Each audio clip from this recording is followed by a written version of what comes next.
About a month ago, we bought our very first BrickLink Designer program set, the Forest Stronghold. Now we got it because we love Lego Castle and because we're interested in seeing if it looks good next to other Lego designed castle sets. So instead of doing a formal review, I thought it'd be good to compare it to some medieval and castle sets that Lego's come out with recently to see if it does work well as an addition to our castle collection. And at the end, I think we'll show you maybe a little bit about what this looks next to a bunch of other sets in a possible layout, because I think those are really fun to explore. So let's take a deep dive into this and see what we can conclude.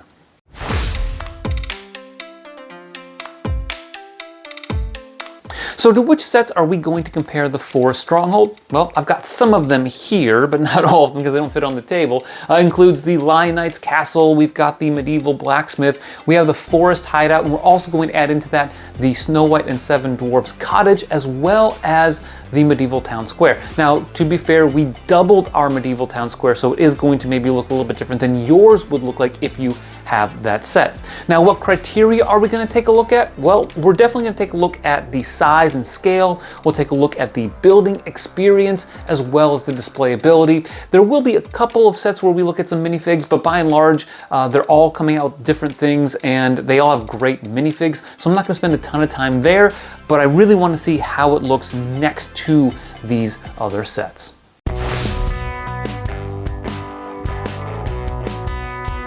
The first comparison we'll look at is the Forest Stronghold and the Forest Hideout, because they both focus on the Forestman faction and represent the old and the new. The Forest Hideout was a gift with purchase back in 2022, but it's a remake of the Forestman Hideout from back in the 1980s. Now this set can be purchased for between $30 and $40 US over on bricklink.com. The first thing that stands out, of course, is just the massive size difference between the two sets. The Stronghold is massive, it's almost 2 feet long. The Hideout is small, short, and is focused in a 12 by 12 stud area.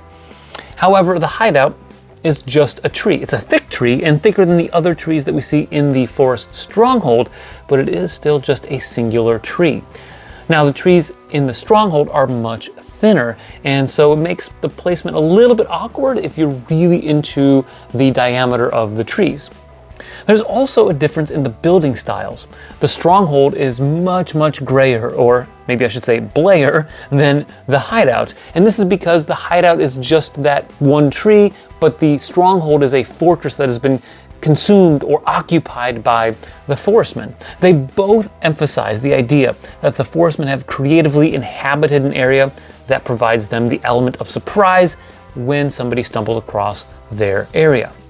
That said, the building experiences are, of course, vastly different. The Hideout favors the studs on top building, and the Stronghold utilizes various snot techniques.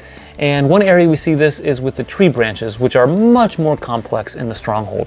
One key difference, though, is that the Hideout closes via hinges, whereas the Stronghold is completely open backed and open on one of the sides. So how well do these two sets complement each other? Thematically they're a match, and the minifigs have great alignment, but the rest is a little dodgy if you look on them just next to one another without other sets around.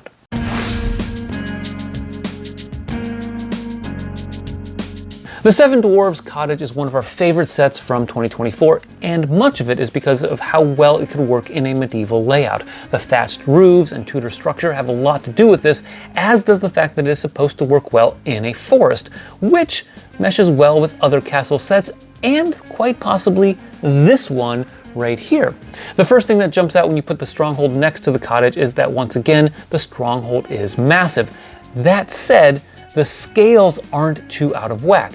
You can notice this with the trees and even the size of the building, which are similar, right? The trees are similar, they have similar leaf density, and even the rooms that you see between the cottage and the Forest Stronghold are pretty similar.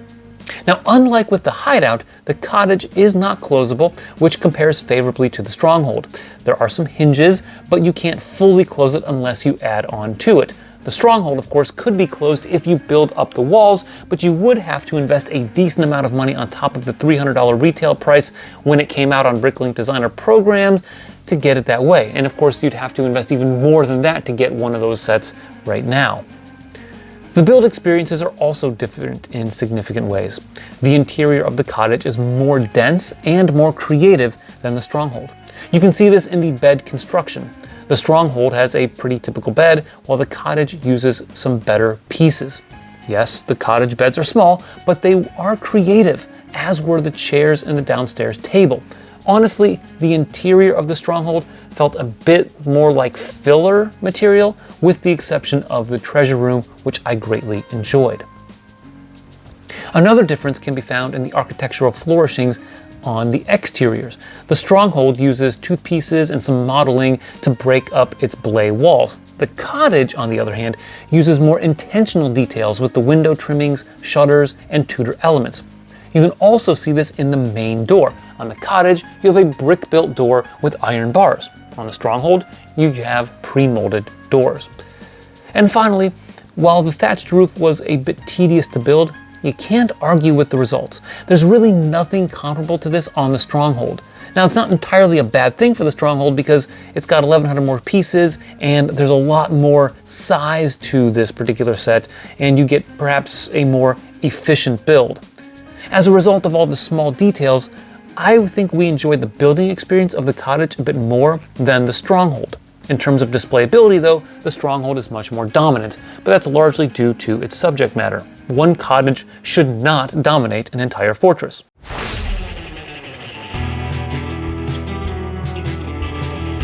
Next, let's take a look at the medieval blacksmith next to the Stronghold. As with the cottage, there's some synergy in terms of scale despite the size differential. The blacksmith is just one large building compared to the fortress, but I almost view the Stronghold like it's two large buildings, which I think can work here with the blacksmith shop. Also, like the cottage, the blacksmith is on a different level in terms of details. Along the bottom level, there are arches, stonework around the furnace, more stonework around this opening and on the door. The modeled look and Tudor elements of the second level are top notch, and the roof is elite. The Stronghold does have two small roof sections that are very, very well done, but they are significantly smaller and less involved. The building techniques, though, are clever, and I think they deserve a shout out. Another strength of the Stronghold, vis-a-vis the blacksmith, is with the steps leading up to the door. On the Stronghold, you see this clever use of hinge plates to achieve their subtle curve. The blacksmith, however, has the upper hand in terms of interior details. The chairs, workshop, and bearskin rug are elite and top anything that we find in the Stronghold. As with the hideout, I want to mention the overlap in minifigs, as the blacksmith helped bring back the Black Falcon faction along with the Creator 3-in-1 castle from 2021, and that is continued in the Forest Stronghold.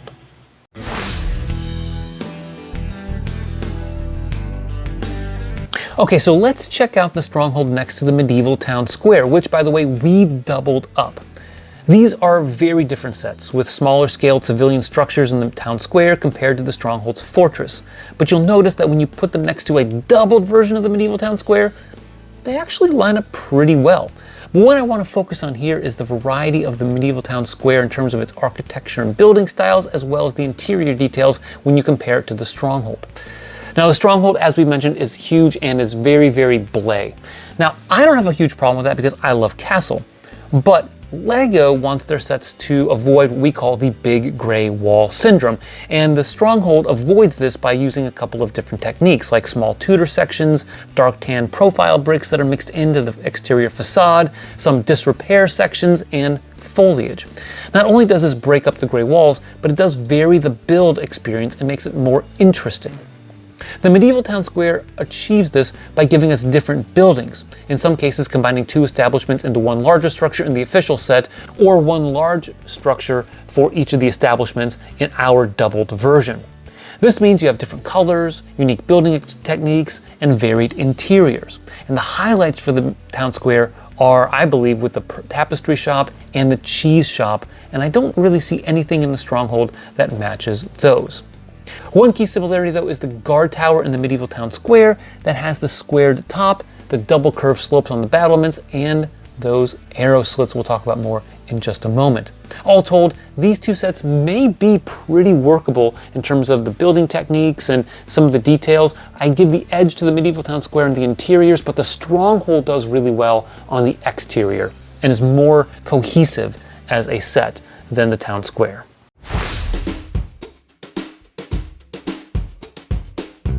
I could spend a ton of time talking about the Lionites' castle and the stronghold, but I'll spare you a little bit of that. The key comparisons that I want to make here are in terms of the size and the building techniques, as these are the two most expensive and largest sets that are featured in this video. First, let's address the size. The Lionites' castle is a modern classic that redefined how Lego castles are built. You can see this with the medieval town square and even the stronghold, which take on some of its features. But it is small. Small in the sense of the stronghold looks really big next to the Lionites' castle. Now, even if you were to open up the Lionites' castle with the hinges, the stronghold still seems to be a bit bigger in scale, despite being significantly fewer pieces. So this exhibits, I think, the main flaw of the Lionites' castle, and it's not a knock on the overall set, which I love, but just that you want to be careful with how you might display it, or maybe consider adding on to it. Now, with the building techniques, the similarities are there. We can see the influence of the Lionites' castle with the battlements and the double curved slopes, the arrow slits with the dark blade tiles that are snotted, and the prevalence of profile bricks along the exterior. The stronghold, I believe, is definitely harkening back to the Lionites' castle in terms of its architecture and style, which clearly makes them synergistic. However, there are some key differences. The stronghold has a much more ragged appearance by design, as it's been abandoned perhaps by the Lionites and it's now occupied by the Forestmen. The Lionites' castle, on the other hand, is very sleek, it's well maintained, and you would expect that for the flagship castle set of the past few years. Another difference that I noticed is the building experience. There are so many details in the Lionites' castle in terms of the angles and the interior, with the kitchen and the harpsichord and the bedroom and the little yellow castle that's in there and the workable features on the interior. It just makes the Lionites' castle an elite set that is never boring to build, and there are just so many interesting aspects to it that very few sets can compete with it. The stronghold is a solid build, but it just can't really compete with all of those details and that building experience of the Lionites' castle. And while that may seem like a knock on the stronghold, I would remind you that the Lionites' castle is one of my favorite sets of all time, and so just because it doesn't quite match that doesn't mean I don't like the stronghold.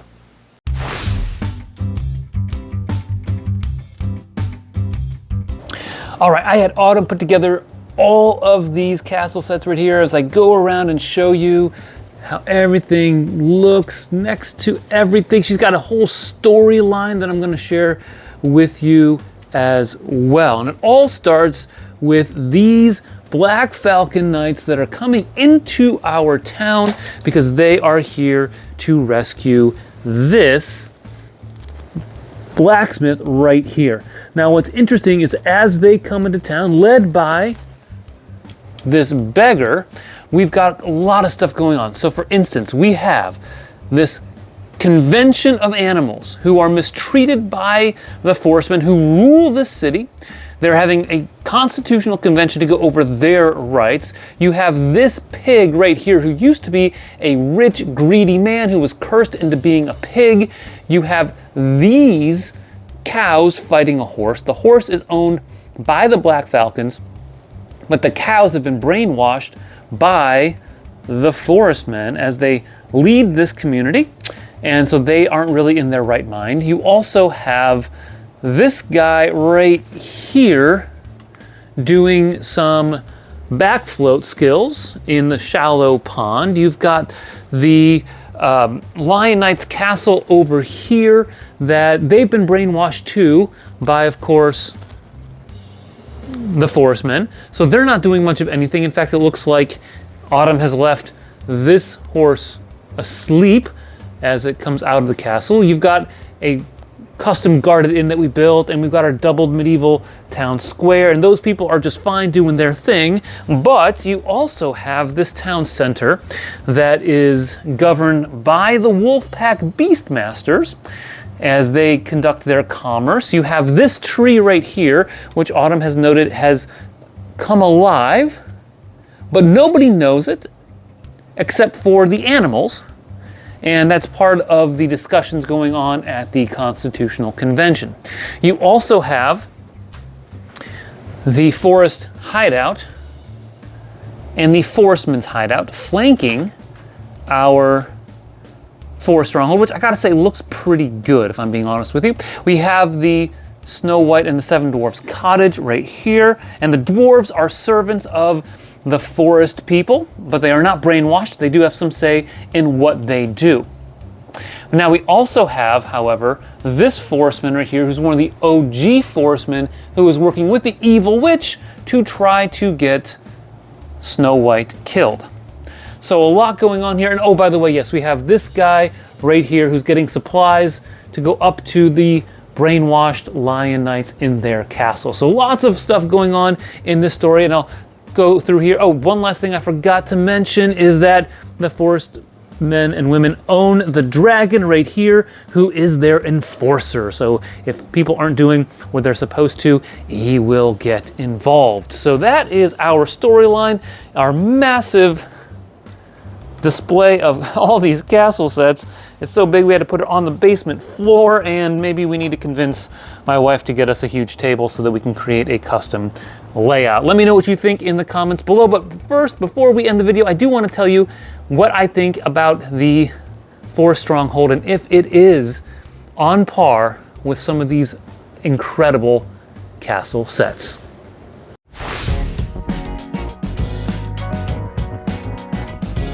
So the last thing we have to do before we conclude this video is to determine if this really is on par or close enough to on par with official LEGO designed buildings and sets, to see if it works in the layout. And I will have to say that we are comparing this by and large, with the exception of the Forest hideout, to 18+ style sets.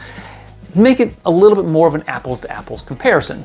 And after studying these sets and taking the pictures and thinking about it and putting them all together, I have to say that the Forest Stronghold is close to, but not quite on par with something that LEGO comes out. And I know with LEGO ideas, it goes through a confirmation process, but LEGO does have designers on staff that actually work to bring it up to par with their standards. And of course, 18+ style sets like the Lion Knight's Castle are, you know, let's go all in on some of these sets. And so I think that's where we see this set fall short. Primarily the small things. It's the little details. It's the nice parts usage that you see on the door of Snow White and the Seven Dwarfs cottage. It's the angles that you see all throughout the Lion Knight's castle. It's the roofing techniques that you see on this set that you only get at a certain smaller scale on this particular set. And it's all the interior details that you see in the medieval town square that, again, you don't quite see here in this set.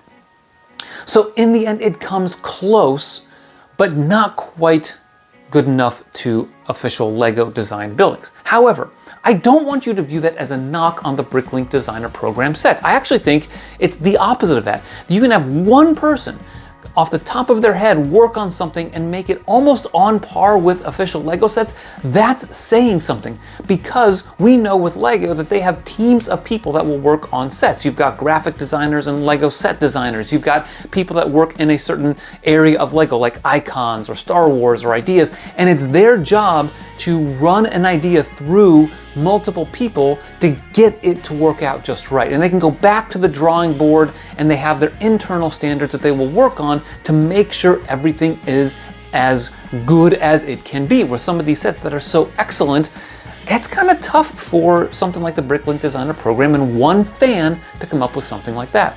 I will also say that we know these sets are quality, and having built this, again, not quite to the same level of building experience as these other sets here, but pretty darn close. And it's a testament to the BrickLink Designer program that they're on Series 8 and they're still giving us creative ideas and sets that fans really want. And I think there's a demand for those mock-styled sets that we get in the BrickLink Designer program. So I actually think that even though it comes close but not quite up to the level of official LEGO sets, is not a huge knock on this. And in fact, I think when you take a look at it with a bunch of other sets, even of slightly different scales and all of that, this works pretty well and it can fill out your display. Now, of course, how you want to put that display together is entirely up to you, but there are some great options, right? You can fill in the back of this set relatively easily if you want to invest in that. You can take some of the other sets, like the Medieval Town Square, double it, or maybe double or add a little bit of backing to the cottage to make it work, add some trees and all of the roads and all that stuff. That's all in your control if you want to go that route. And so I think this set gives you more options. And that's why I'm actually excited to get more BrickLink Designer program castle sets. We did order the Seaside Market from Series 4, and we're definitely going to be taking a look at some other options in future series, because this set, I think, has convinced me that it's pretty worth it if you have the money. And by the way, when you order it, when they're first available through the BrickLink Designer program, and not so much on the aftermarket. It's one reason why we haven't purchased the Mountain Fortress or the original Forestman set that came out through the BrickLink Designer program. So I'm pretty positive on this, and I look forward to some of those additional offerings in the future to fill out our castle layout. How well do you think this compares to other sets that we have here, or maybe some sets that you have that we didn't compare it to? Comment down below. Thanks for watching, and always remember to keep building together.